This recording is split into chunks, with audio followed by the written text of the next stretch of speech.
Hey, everybody, I'm Matt, and I'm here to answer some of your questions and have conversations with you about the American viewpoint of Christianity and religion and get into some pretty deep topics. And today's going to be a pretty deep one that a lot of people may or may not have ever heard of. It's called the Second Great Awakening.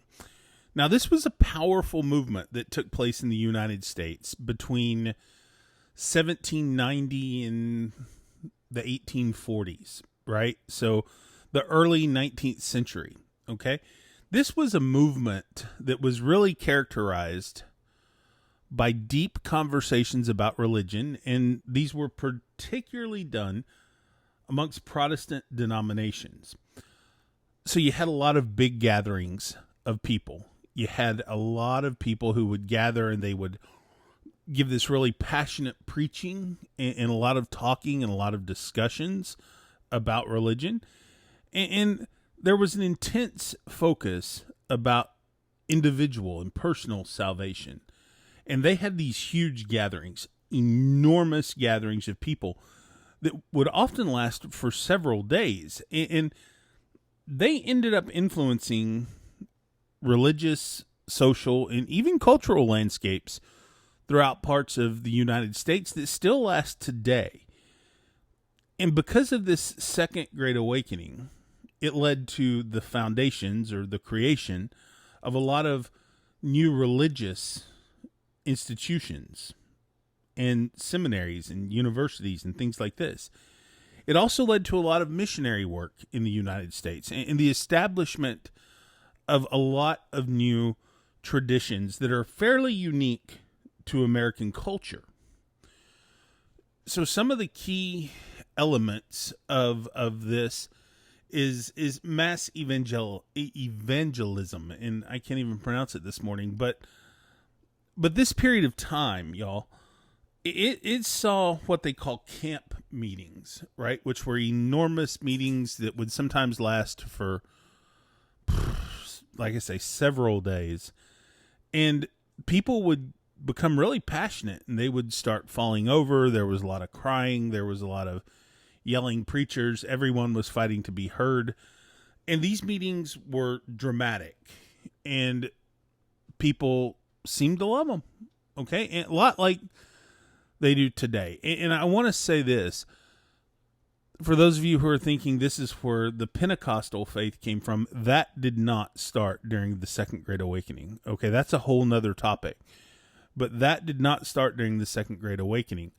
That came from the Azusa Street Revival, which we'll do another video on that later. But one of the key characteristics of the Second Great Awakening was this mass evangelism.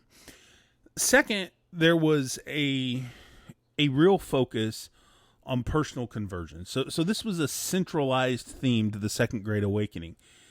And it was important because a person had to have a personal and immediate conversion experience.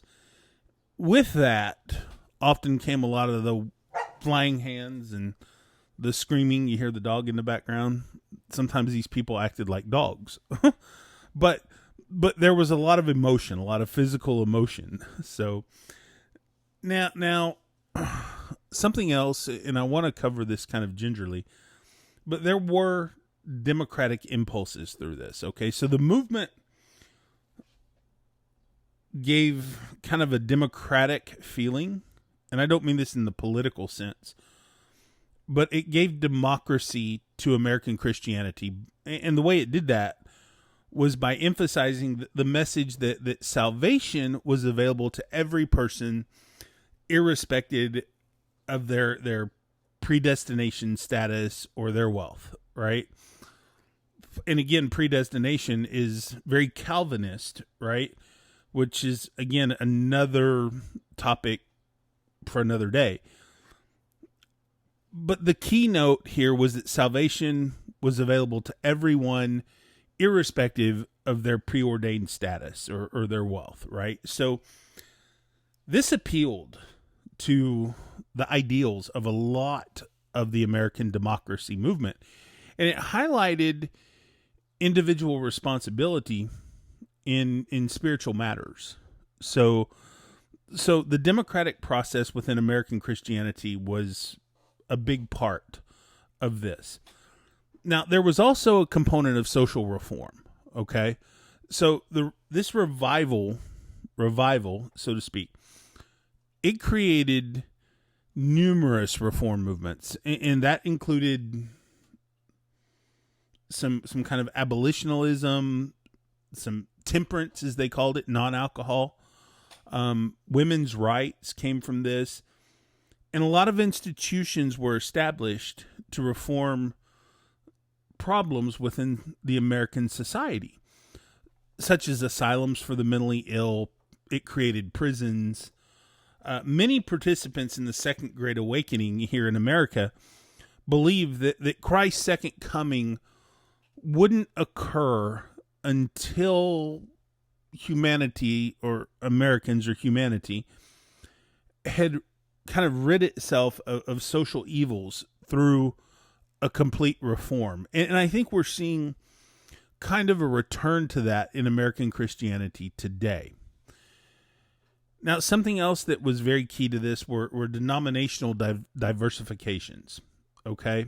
So if you're thinking about this period of time in the 19th century, from the 1790s to the 1840s, it led to the growth of a lot of denominations. And also it formed a lot of new ones, such as the Methodist and the Southern Baptist and the different Baptist congregations that you see. And they particularly flourished during this time, okay? So because they had a more decentralized organization to them than, say, the Catholic Church or the Episcopals, the Anglicans. And the movement also saw these restorationist movements, okay, like the Mormons, the LDS Church, and the Seventh-day Adventist, and all that stuff.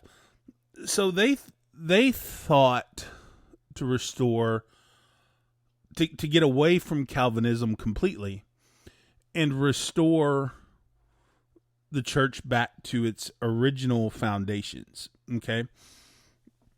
Now, how does education and stuff like this come into play? The Second Great Awakening did have a significant impact on American education, because many small colleges and many large universities now, like Baylor University, the Wesleyans, the Adventist, even BYU in Utah, there were a lot of colleges started and universities started because of the Second Great Awakening. Most of them were started by the Methodists and the Baptists.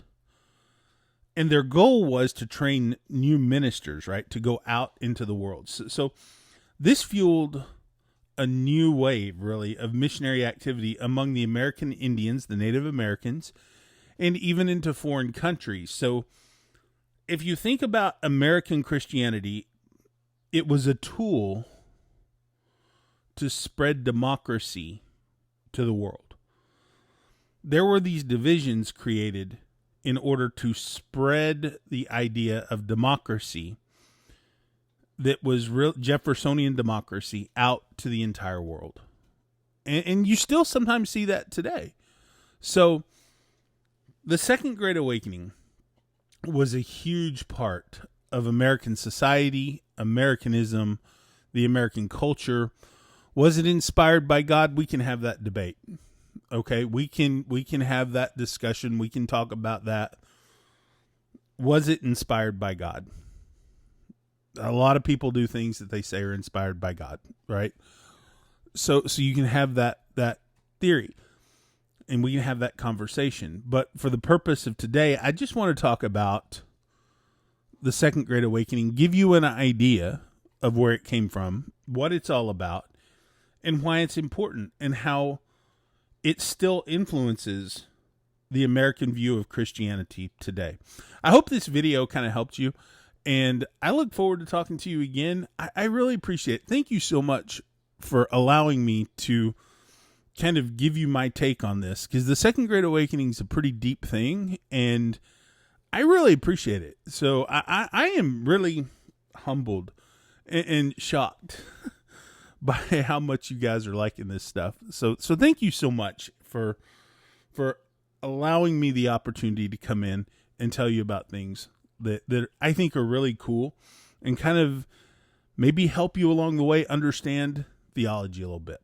I'm Matt. Thanks for joining me, and thank you more importantly for spending the past 10 minutes with me so we can talk about this. I look forward to seeing you again. Be sure to subscribe, to like, comment, and share if you like what we're doing here, because I think this is fascinating and I hope you do too. All right. We'll see you again later. Take care, everybody.